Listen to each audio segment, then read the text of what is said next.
sometimes I just can't be bothered to create a video. Sometimes I sit here and I set the camera up, and right now in front of me is a tripod for the camera, a tripod for a light, and I just can't find it. I mean, what am I going to talk about? What video am I going to post?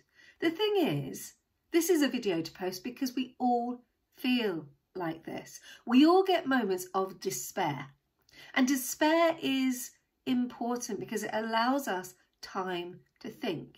It allows us time to reflect. It doesn't mean we have to hit rock bottom. It just allows us to scrape a little bit and bounce back up. It gives us a chance to refocus. It gives us a chance to think. So yesterday I was out doing a shop and I bumped into another coach who was just feeling a little bit like, oh, and they were trying desperately to get their voice heard on social media.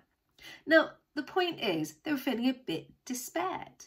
But when I explained that you have 12 principles, 12 key messages that you constantly go back to and you bounce around, the light bulb moment came and she stopped feeling a bit despaired, and she started to realise where she could go and what she could do.